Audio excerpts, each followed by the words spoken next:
Welcome to She Moves Bravely, a podcast dedicated to empowering women through stories of resilience, courage, and success. I'm your host, Shantae Dent. Today, I have the honor of introducing you to a woman who moves bravely. Her name is Teaira Eaton-Curry, also known as Coach T. Coach T, welcome to the show.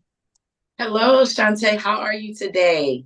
I am doing lovely, and I'm doing even better because we are having this opportunity to go into a conversation that I know is going to inspire individuals. And I'm just happy that we are connected today. And I'm happy to be here. Y'all should see Shantae, y'all. She's so beautiful. Are you, lovely lady? and it is an honor to be here. I take every show that I do, at every conference, any opportunity, even if it's just a regular conversation off camera, like I take that time for granted. So thank you for having me. Thank you guys for listening and tuning in. Like Shantae said, I'm Teaira Eaton-Curry, better known as Coach T, and pretty much on the personal side, I am a wife, a mother of 10, and a karaoke lover to distress. You know, we all need something, an outlet. Karaoke is my thing. I get into a whole nother zone with that. And then on the business side, I'm a fellow podcaster like Miss Shantae. I'm a motivational speaker, author of the book Fed Up, Changed Up, Now What?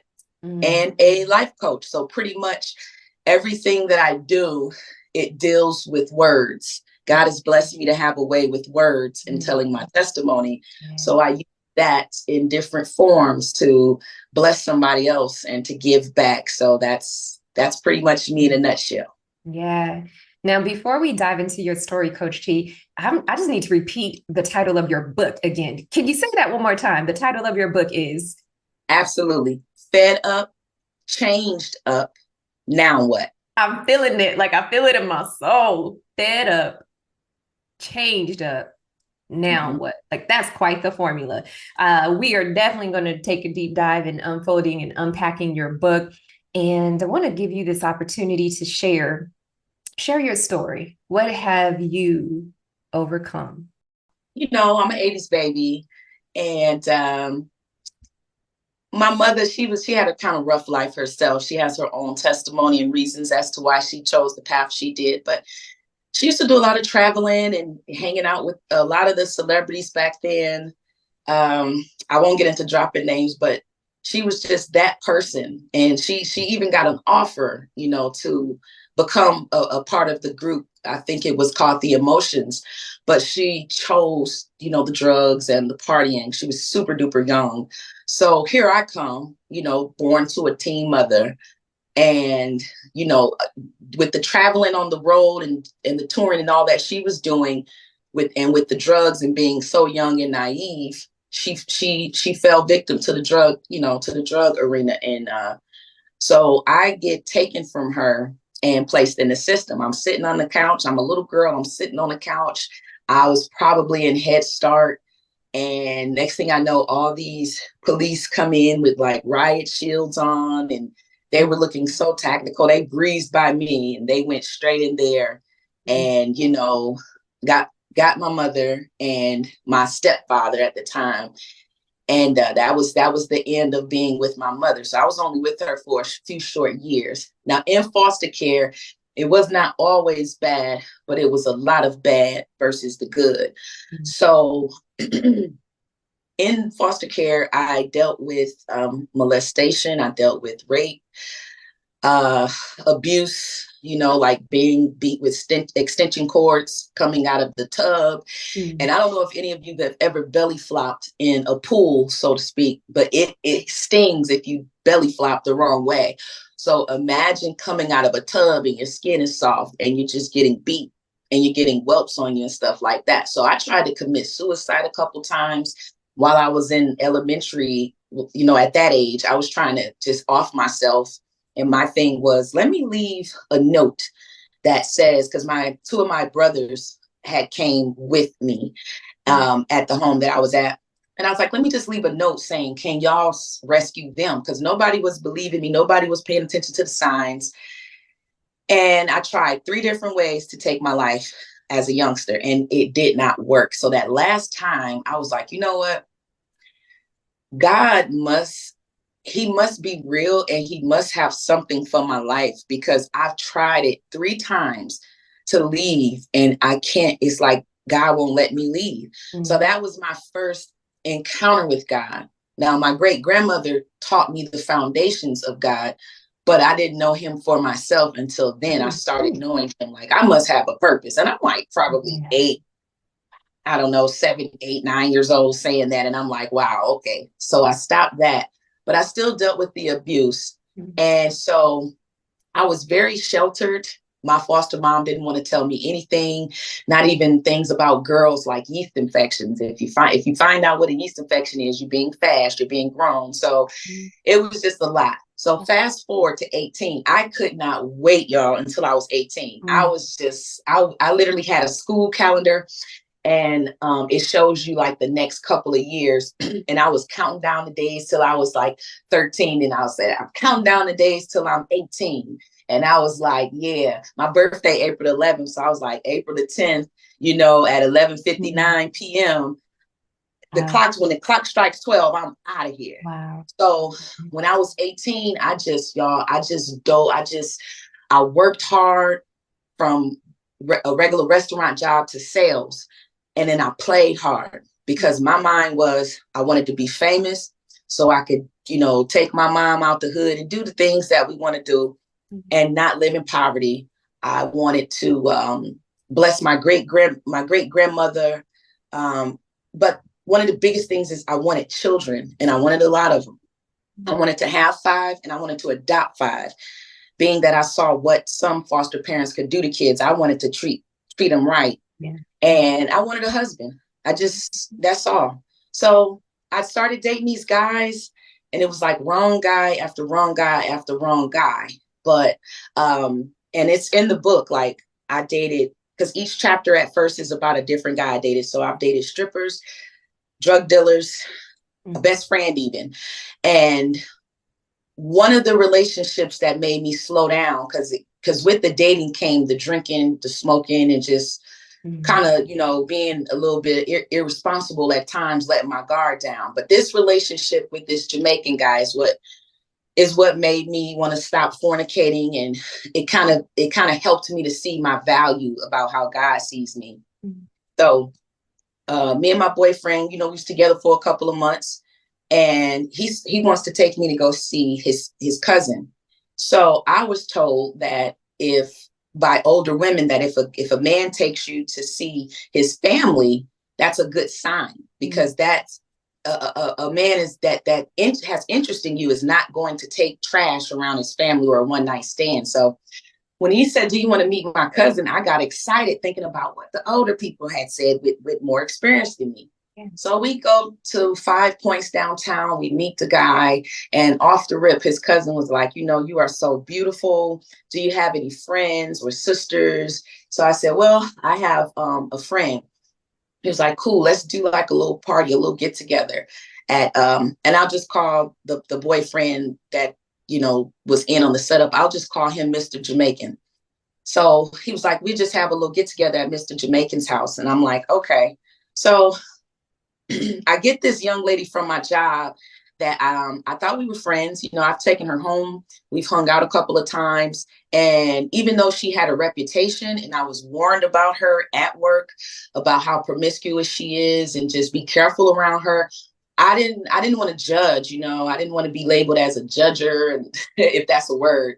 And I was like, well, she's quiet, she seems nice, and I'm not going to judge her. I'm the black sheep myself. So I take her. We get off work at 7 a.m. We did a graveyard shift. So we went straight over there to Mr. Jamaican's house. And as soon as I get there, he greets me with breakfast. So it was like this breakfast, and then it was a drink. And he says, you know, go ahead and eat and get comfortable. I'm going to bring you guys back some beer. What kind of beer y'all want? Blah, blah, blah. And then I'm going to go pick up my cousin from the train station. And, you know, we'll come back and get everything started. I'm like, okay, cool. So he leaves, and I taste the breakfast drink, and it tasted slightly weird, but and I had my friend taste it too. She said, yeah, it do taste a little different. But we figured because he's from Jamaica, they might make things a little differently there. So it might be a custom acquired taste or something. Mm-hmm. So I drink it, and soon they get back. Everything was normal. Okay. We start drinking, we start smoking. Now the guys did kind of separate for a second. They went to one side of the backyard and then we were on the other. So I'm thinking, we're talking about the guys and how her date looked and everything. And I'm thinking they talking about us and how we're looking and all this and that. So when we go back into the house, I got through half a can of beer. Now I was not boasting, but I was a heavy drinker at age 18. I could drink way more than that without, anything going on too bad. I got through half. And at that time, my boyfriend said, let's go to the room. So we become intimate. During that course, I black out. And when I came to, his cousin, the same guy that was supposed to have been there for my friend, he was on top of me, fully disrobed. He had on no clothes, no protection. And he was asking me, did I know? I'm going to change the words to be appropriate, but did I know who I was sexing is what he asked me. Mm-hmm. And I just looked at him and I pushed him off and I grabbed the covers because I didn't have on any clothes either. I don't know how I got all of my clothes was off, but I took the covers and I wrapped it around me and I go looking for my friend and my boyfriend. Those two are in a whole nother room. She's under the covers in a bed and my boyfriend is sitting in a chair by the bed. Now he was fully clothed, had his boots on. She appeared to be fully clothed as well, but they were in there looking like they were having a serious conversation about something. And when I came, when I came in, my friend, it was like she couldn't look at me. She glanced up at me, but she couldn't look at me. She was staring at TV. I pulled him out to the hallway like, hey, such and such, your cousin just did this. No reaction from him at all. And it was so quiet, I thought he did not understand what I was saying. So I repeated myself. Now he just puts on this little act like, yeah, let me get him out of the house. I got to go before I fight and all this. Now, let me take him back to the train station. So before he leaves to take him, he tells me to take a shower and relax. And ladies, that was red flag number one. Hopefully this never happens to you, but that was red flag number one, because really he was telling me to wash the DNA off of my body, but I didn't know what was going on at that time. I just felt nasty and wanted to clean myself, Yeah. So as he's gone, I start telling my friend again what happened. Well, I start telling her for the first time in detail what happened. And I black out again. This time I didn't get up till about 12 midnight, 1 o'clock the next day is when I gained full consciousness. And I go to take her home and she just says, Teaira, she says, T, you've been set up. And I don't know if she said anything else. I don't believe she did. That was all that I heard her say. And I took her home and that was it. So I could not get in contact with her anymore. It was crazy. So I'm at home, I'm depressed, I'm in my room for days. I called my job, like, look, I'm going through a crisis right now. I cannot come to work. They're like, okay, cool.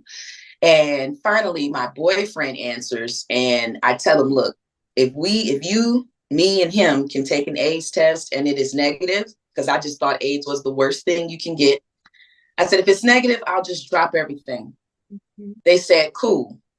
So, my mother called a little bit after we took our test and she had a bad feeling. She was states away. She was in a whole nother state somewhere. She said, I just got a bad feeling. You're all right. So I finally tell her what's going on. And I said, well, Mom, we made the agreement that if the AIDS test is negative, I would just drop everything so I can just get on with my life. My mother said, no, you need to get the police involved. You need to get a rape kit. And I'm glad she told me those things. So the officer, I want to say it's APD, Atlanta Police Department. It was either APD or Fulton County. The lieutenant came to my house. He was so nice, so sweet, so gentle. He took me down for questioning and he took me to the hospital for the rape kit. And in the questioning, he kept asking me, was anyone else there that could vouch? And I said, well, my friend was there, the female that I brought. And the third time I said that, he said, ma'am, she is not your friend. And I found out that she was not, speaking up for me. She acted like she just didn't know anything. And that's how I found out that all three of them were in on the setup. Okay. And I also found out from the rape kit, which I'm glad my mother told me about to do that. I found out that I had HPV. That's the human papilloma virus. You guys look it up. There's a wealth of information on it now than it was when I first had it. They told me that either I was going to get genital warts or cancerous, cervical cancer. And what happened to me? My cells in my cervix was turning cancerous. So they said it was rapidly turning into cancer. So I'm like, well, all those dreams of me becoming a mother and a wife and doing better than I did, that I received as a kid, that's over, So long story short, a male friend of mine went with me for moral support to the hospital because I had to get checked out. I had to get a procedure called a colposcopy and biopsies every 3 months. And he's my husband today, but he went as moral support. And when they told me, yeah, this is definitely turning into cancer, he proposed to me. And I was so shocked because I was like, did you hear what the doctor said? Look, dude, I could die. I may not be able to have your kids. He did not care about that. So obviously there's nothing wrong with my cervix. We have a lot of kids, right? We eventually got married and about a year and a half, 2 years into the marriage, the doctors, they were shocked. They said, we don't know what happened, but you no longer have HPV and no cancerous cervical cells. And I give God all the glory for that. Amen. So with that, we believe that once you've crossed over a bridge, it becomes kind of like a mandate over your life to turn back around and hold your hand out and help somebody else cross that same bridge. So that's how the business, started. And that's how I decided to go public. And my husband, we would work as a team. He was behind the scenes a lot at first, helping with the kids, doing the camera. And then testimonies just started flowing in about people being delivered, blessed. Thank you for sharing your story. This happened to me too, but I can't do it public. This happened to me too. I will write a book. I will speak on it. So this is like the gift that keeps on giving. And that's how our business changed up now what was birthed. Woo-wee. Whew. Coach T, I'm hearing your story and I'm angry initially.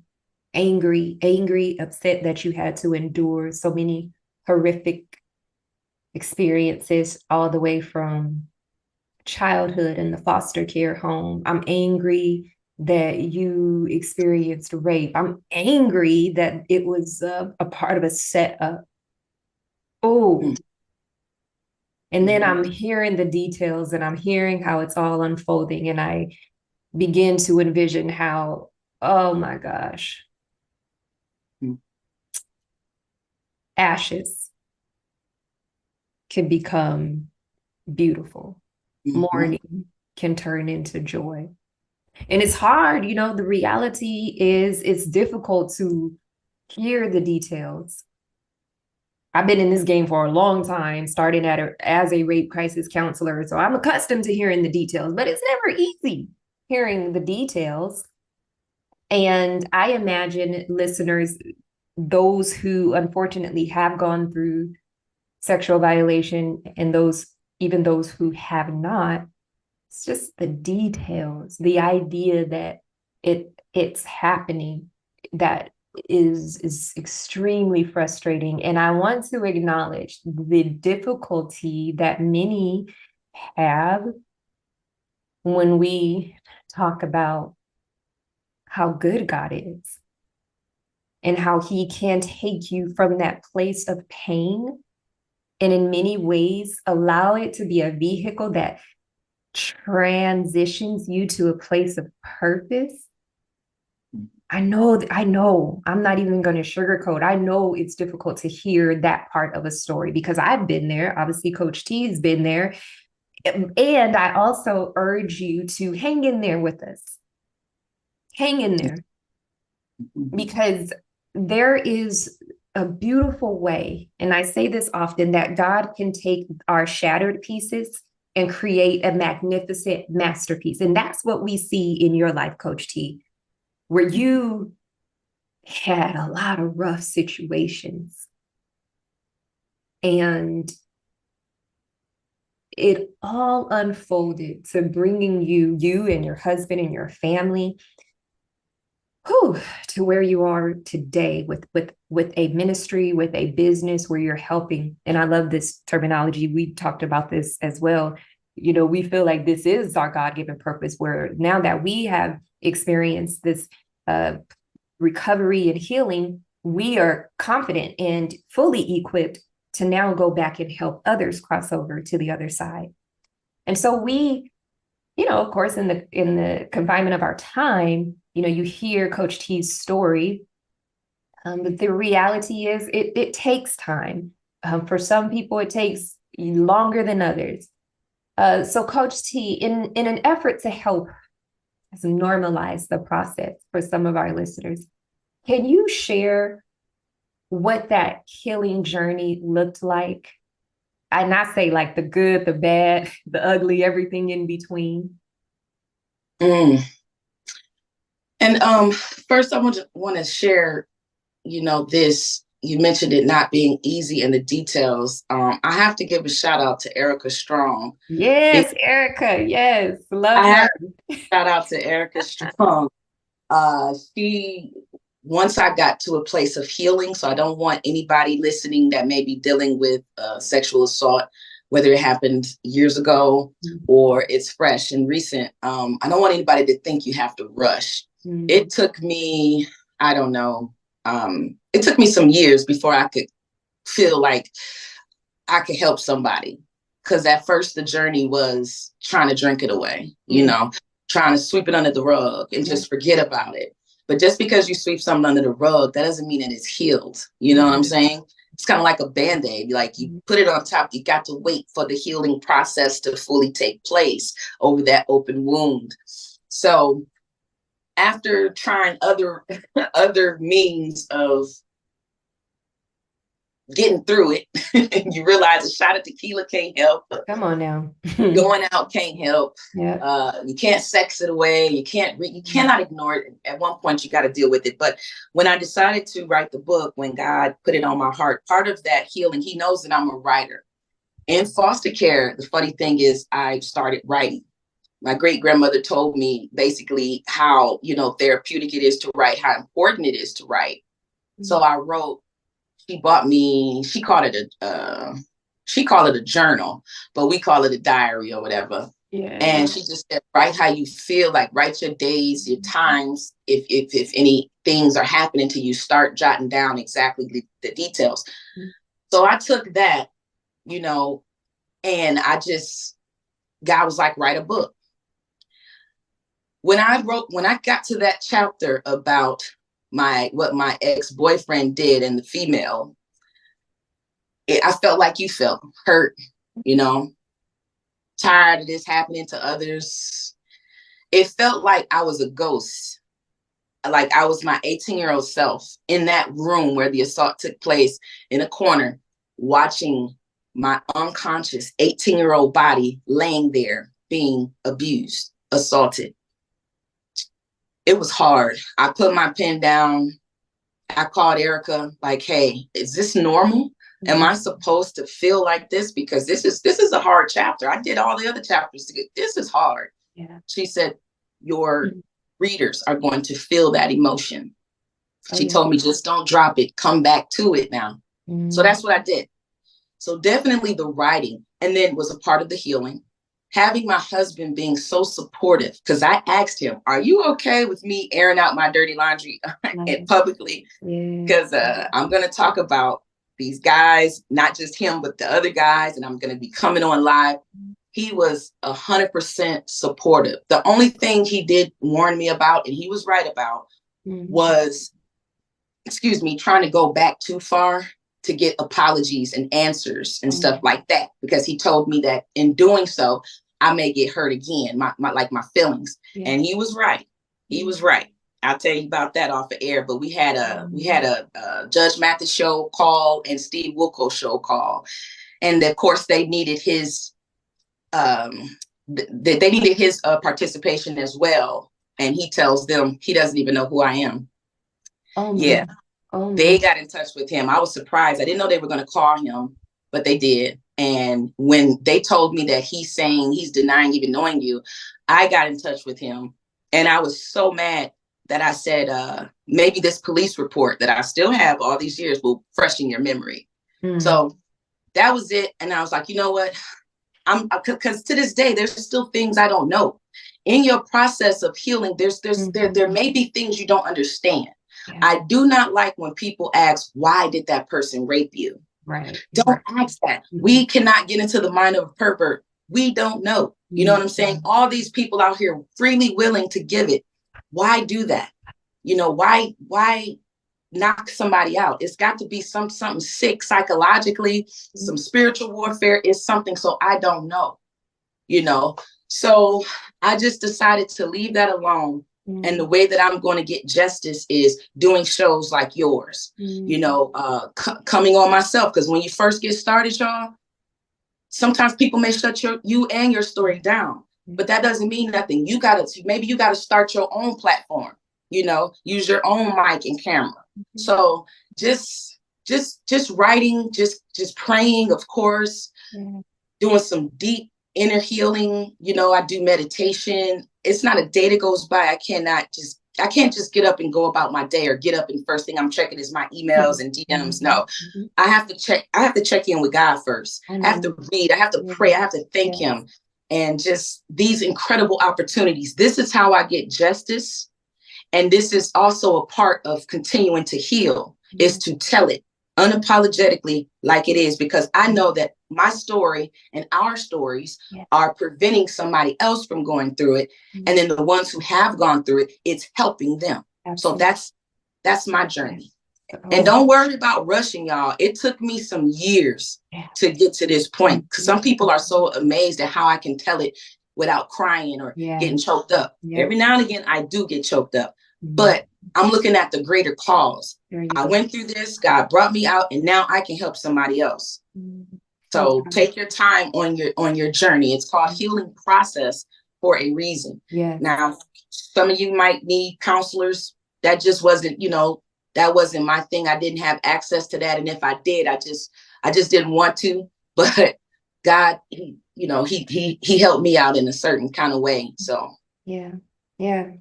Good stuff there, Coach T. You know, it's important. Everything you touched on is so crucial for individuals, and not only like a victim / survivor, but also for anyone who's supporting that individual. Because like you said, there are some questions, you know, that one should not ask. You know, they're just why did you, or why didn't you? Those are the kind of questions you want to stray away from. And you're right, there's some questions that we never, you know, get the answers to. And so we want to encourage individuals not to allow the unanswered questions to hinder your healing process. I like that you talked about writing. That actually comes up a lot for a lot of our guests. It was a heavy part of my story, similar to you, where it, you know, 8 years old, journaling heavy content because of, you know, sexual violation from cousins. And it was me in my own way trying to understand and express my thoughts and my pain. And that was through writing. I had my little poems that I wrote. So I am an advocate of individuals writing. And sometimes the idea of, like you talked about, a journal or a diary can feel overwhelming. And so it might look like you just jotting down whatever comes to mind. It doesn't have to be grammatically correct. It might be, you know, 20 random words, but those words are you giving yourself permission to express, you know, how you really feel, what's really going on. And one day at a time, you'll be able to, you know, connect the dots and go deeper into your healing process. What's important is that you start somewhere, that you take a step and move closer to this place of freedom instead of staying bound. Now, Coach T, Mm-hmm. How would you encourage a listener? Because as you mentioned, and this is true for me as well, there are some incidents and violations and traumas that happen, like during childhood. And so for some, yes, it was, we're going to deny this happened, we're going to rename it and move on and do our best to sweep it under the carpet. But clearly, it's affecting our lives and our relationships. Now, some people connect those dots, some others don't.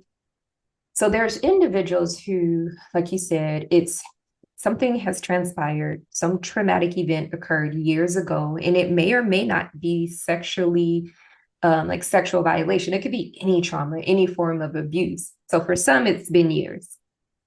And for others, it might be fresh. Mm-hmm. Coach T, I would love for you to talk directly to our listeners, that person who's struggling, like they know, they can feel it, right? I mean, we feel it. We know when something is off. We know when we're out of alignment. They feel it, yet they're unsure. They feel paralyzed in the pain. How can you help them? Mm. The first thing I want you to do on your journey is I want you to, especially if you are a Christian or you are looking for something to believe in outside of yourself, I want you to get with God and be completely transparent with him. It's just a session with you and him first. Mm-hmm. So you pray, you talk to him like as you would myself. Don't think you have to be politically correct or fancy. You just say, God, I'm here. I need you. That might be it. Or you may be more elaborate. Mm-hmm. That's the first thing. The second thing, and then you can ask God to give you strength in those areas that you're falling weak from, because you don't want the person that violated you to continue stealing and robbing from you. Mm-hmm. So you need help with that. And you can also open up to somebody that you trust, somebody that's going to give you great sound advice, not judgmental advice. So be very careful when trying to open up to someone. And I want to say, when you're on your journey, when you're trying to deal with this healing from any trauma, just keep yourself in mind first. Don't worry about what others would think if you move to the left or move to the right. So everybody handles trauma differently. There's people that become doctors from it, that become counselors from it, advocates. And then there's other people that come on and create shows of this nature and things like that, or write books. A lot of people like to write books. Like you just said, a lot of people like to write.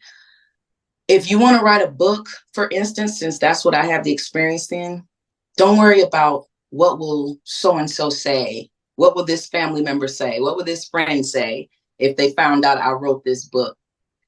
You write. You go through that first draft, you write. And whatever you have to do to let it out, you let it out. Okay? So, and that could be in any different form. So God, and just, spending time with self, trying to find somebody that you can speak to, though, that will love on you. Mm-hmm. Okay? And then now you have the situation. Now what? What are you going to do with that? Mm-hmm. Are you going to remain silent? Which, if that's what you want to do, hey, you're at that level at that time. There's no judgment. Right. But do you want to move forward and help somebody else? If that's the case, then how do we move from here? Yeah. Mm. Good stuff. Good stuff. Not only are you sharing your story, you've written this powerful book, Fed Up, Changed Up, Now What? You are offering services as a coach, but you and your husband work together as well. Tell us more about that. My husband and I, we also, right now, we have this safe dating and rape prevention program. It's an 8-week course for the youth. So the high schoolers and the college students is who it's primarily for, as well as the parents. And we're all about preventative care. We know there's a lot of crisis units and crisis resources, but we're trying to prevent things before it happens. Sometimes as a parent, we're busy working and tending to adult things that we can miss the red flags. And so, but the program is for the youth to look at those red flags and to be able to stop things. And we help the boys and the girls. You know, the statistics are 1 out of every 4 young girls are assaulted, 1 out of every 20 young men, according to the CDC. That's the latest update. So, and we even let them know, even the ladies know, how it affects a young man when you lie on him psychologically, messing up his character and taking his freedom away. But we're going in, and we're looking for more sponsors. So if you would like to sponsor a student, you can go to our website.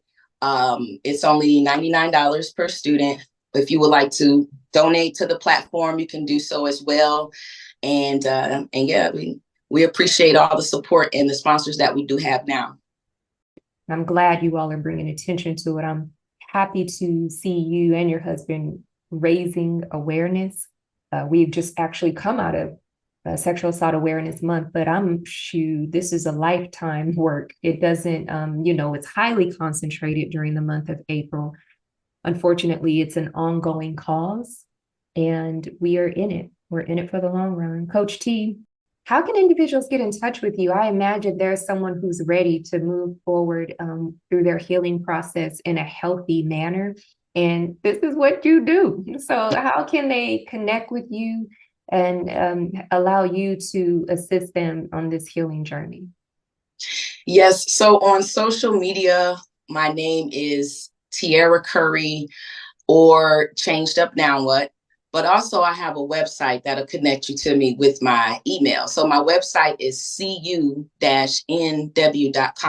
That's short for Changed Up Now What.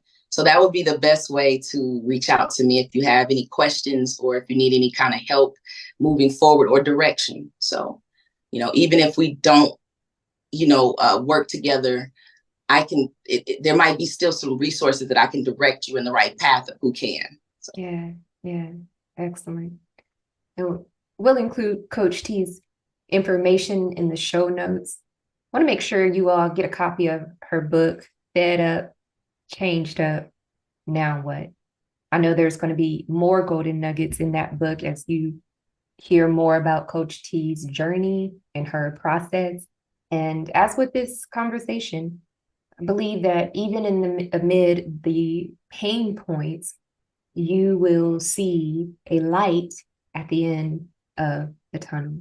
Coach T, thank you so much for being with us today and sharing your story. We appreciate you. Yes. Thank you so much, Shantae, for having me. Thank you.